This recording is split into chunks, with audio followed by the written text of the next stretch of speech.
Welcome back to my YouTube channel. I hope आप सभी अच्छे होंगे। आज मेरी थोड़ी तबीयत डाउन है, बट मैं फिर भी वीडियो करा रही हूँ। अगर मैं आज वीडियो मेरे लिए कराना बहुत ज़रूरी है, तो आज आप प्लीज़ मेरी थोड़ी सी कम आवाज़ से काम चला लेना। देखिए, पेटेंट्स क्या होते हैं? जो हमारा उन पेटेंट्स पे हमारे मैन्युफैक्चरर्स का राइट होता है। जो हमारी ऑर्गेनाइजेशन है, वो पर्सन खुद इन्वेंट करती है एक न्यू प्रोडक्ट, जो रजिस्टर्ड कराती है गवर्नमेंट से, ठीक है।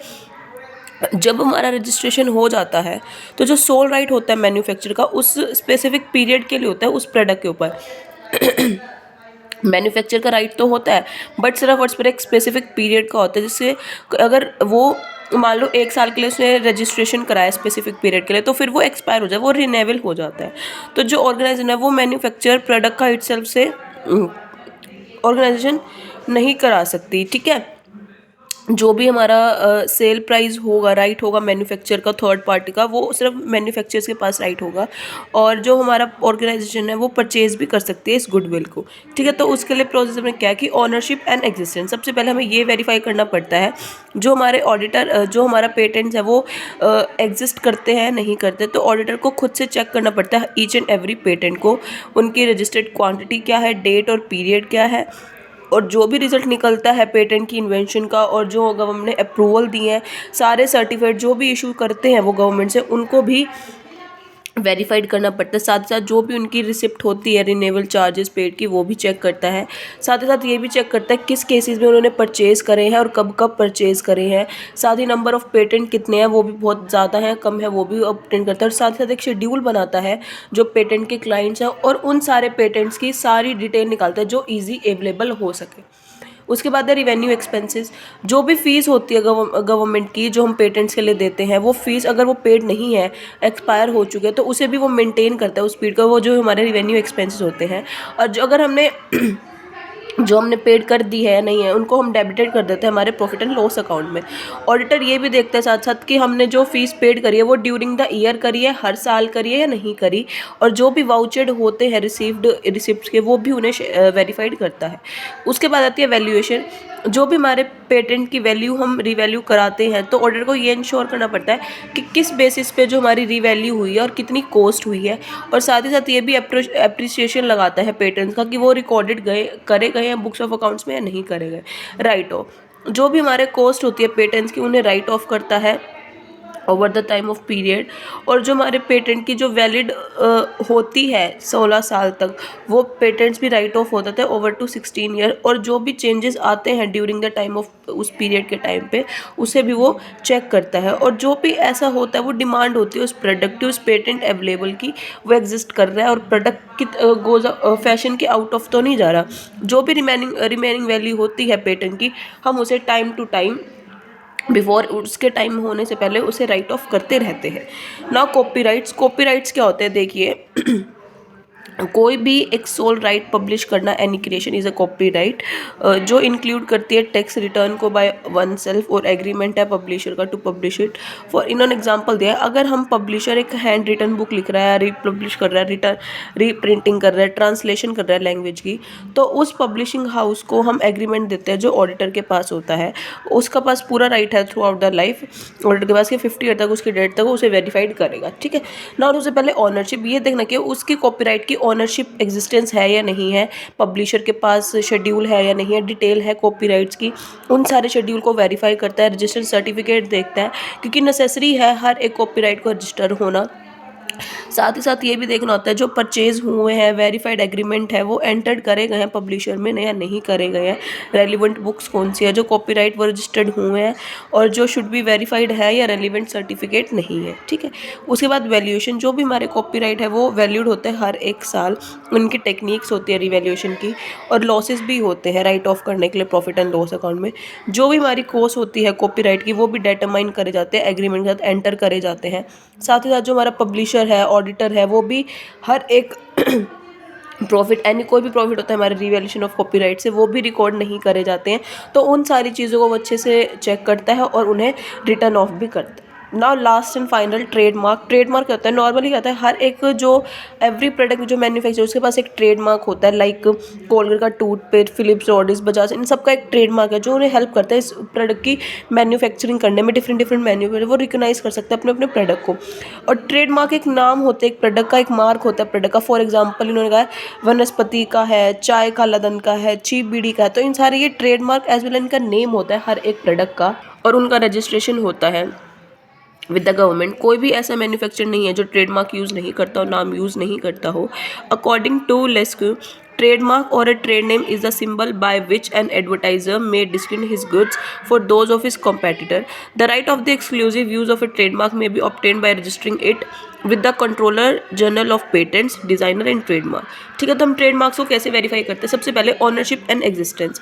हम सबसे पहले ये वेरीफाई करते हैं कि ऑडिटर के पास सर्टिफिकेट है कंट्रोलर जनरल के पास से, अगर है तो वो वेरीफाई करता है उसकी यूज़फुलनेस, उसका रजिस्ट्रेशन पीरियड, ऑर्गेनाइजेशन में कितने नंबर ऑफ ट्रेडमार्क्स हैं, सारा शेड्यूल बना रहा है, क्लाइंट से बस कितनी डिटेल गई हुई है हमारे रजिस्ट्रेशन के बारे में, डेट, फीस, टेन्योर क्या है, हर एक ट्रेडमार्क की ये होना चाहिए। और साथ ही ये भी देखना है कि कौन सा किस पर्सन के पास सारा शेड्यूल है और सर्टिफिकेट का जो रिस्पॉन्सिबल ऑफिसर है या नहीं। रिवेन्यू एक्सपेंसेस, जो भी हमारे एक्सपेंसेस इनकर्ड होते हैं रजिस्ट्रेशन के टाइम पे, मॉडिफिकेशन के टाइम पे, रिवेन्यू के टाइम पे, वो सारे एक्सपेंसेस आप डेबिटेड करते हो प्रॉफिट एंड लॉस अकाउंट में, नहीं करते। और जो भी मॉडिफिकेशन की ड्यूटीज होती है वो वाउचर की फॉर्म में रिसिप्ट पेमेंट करी गई है नहीं करी, इनको भी चेक करता है। वैल्यूएशन, ट्रेडमार्क की एवरी ईयर कोई भी लॉस होता है वेल हम राइट ऑफ करते हैं प्रॉफिट एंड अकाउंट्स अकाउंट के। अगर वैल्यू इंक्रीज होते तो रिवैल्यूएशन इग्नोर कर देता है क्योंकि वो इंटेंशन है ही नहीं उसे सेल करने का। पर जो ट्रेडमार्क है वो शॉर्ट पीरियड के लिए होते हैं, तो केयरफुली हमें इंश्योर करना पड़ता है जो ट्रेडमार्क की है वैल्यू से हम रिटर्न को ऑफ करें at the end of its life. और जो डिमांड होती है हर एक प्रोडक्ट की वो एग्जिस्ट करती है बिफोर द ट्रेडमार्क एंड में, तो इसलिए हमें ट्रेडमार्क को रिटर्न ऑफ करना बहुत ज़रूरी है हर साल, तो ये चीज़ वो इंश्योर करता है। डिस्क्लोजर इन बैलेंस शीट, जो हमारी ट्रेडमार्क है वो इंटेंजिबल एसेट है, लाइक गुडविल जो हम बैलेंस शीट में शो करते हैं, goodwill, patent, trademark are separately shown in the balance sheet. तो ऑडिटर को ये सारी वेरीफाई करना पड़ता है कि हम बैलेंस शीट में इनका सेपरेटली अकाउंट बना रहे हैं नहीं बना रहे। Now verification of liabilities, last topic है हमारी चैप्टर नंबर 7 का।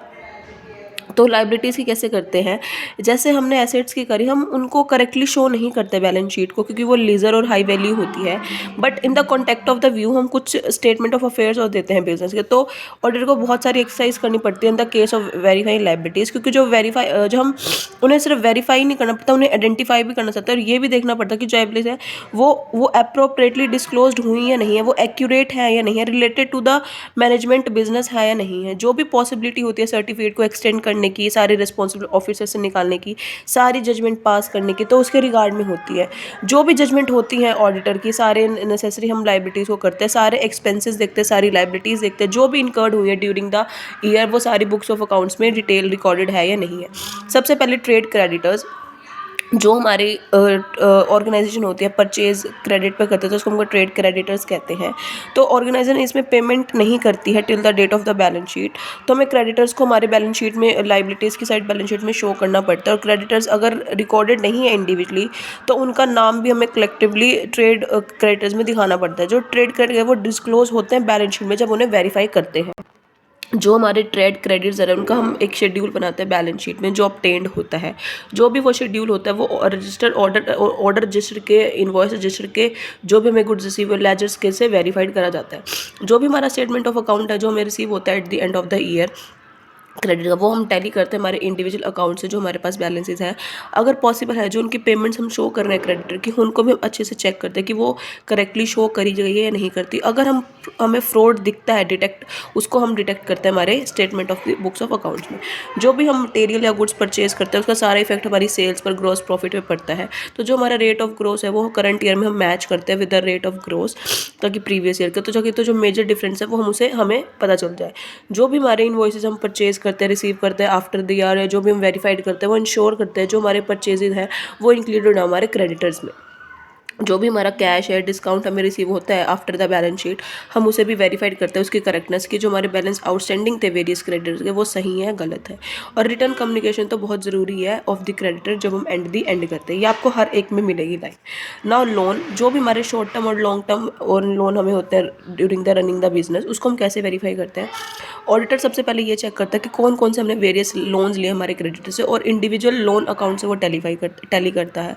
और ऑडिटर ये इंश्योर करता है जो हमारे लोन है वो ड्यूली ऑथराइज्ड है या नहीं है, जो हमारे प्रोविज़न है, आर्टिकल ऑफ एसोसिएशन है वो वेरीफाइड है या नहीं, जो हमारे अमाउंट की लोन है वो सीलिंग प्राइस पे है या नहीं है, उन्हें वेरीफाइड करते हैं। साथ ही साथ हमारे माइन्यूट पिक के जो डायरेक्टर्स हैं उन्हें भी वेरीफाइड करता है। और जो भी हमारे लोन की एग्रीमेंट की कॉपी होते हैं उन्हें भी वेरीफाइड करता है। जो भी हमारे लोन एग्रीमेंट है उन्हें भी क्या नेम ऑफ द ऑर्गेनाइजेशन पे है या नहीं है। एक ऑडिटर एक रिटर्न कम्युनिकेशन करता है विद द मॉर्टगेज, ताकि हम वेरीफाई कर सकें कि हमारे लोन्स के अमाउंट क्या, हमारे एसेट्स की क्या, और हमने किस बेसिस पे उनको सिक्योरिटी एंगेज खरीद रखा है। और ऑडिटर सारे मोर्टेज के रजिस्टर को भी वेरीफाई करता है। ऑडिटर ये भी देखता है कि हमारी बैलेंस शीट पे कौन सी डेट गई है, हमारा होल इंटरेस्ट कहाँ पे है, बैलेंस शीट में हमने आउटस्टैंडिंग एक्सपेंसेस दिखाए हैं, डेबिटेड करा है प्रॉफिट लॉस को या नहीं करा। ऑडिटर ये भी देखता है कि किस टर्म एंड कंडीशन पे हमने लोन लिया है, किस टर्म एंड कंडीशन में हम लोन दे रहे हैं, और हमारी एक रिटर्न कम्युनिकेशन है उस मोर्टेज के प्रति। और जो भी हमारे आउटस्टैंडिंग बैलेंसेज है, लोन के इंस्टॉलेशन है, इंटरेस्ट है, वो भी वेरीफाइड करता है। ऑडिटर ये भी देखता है लोन हम करेक्टली शो कर रहे हैं एज ए लाइबिलिटी या नहीं कर रहे, और जो भी हमारी सिक्योरिटी है उसका एडिक्वेट हम डिस्क्लोज कर रहे हैं नहीं कर रहे।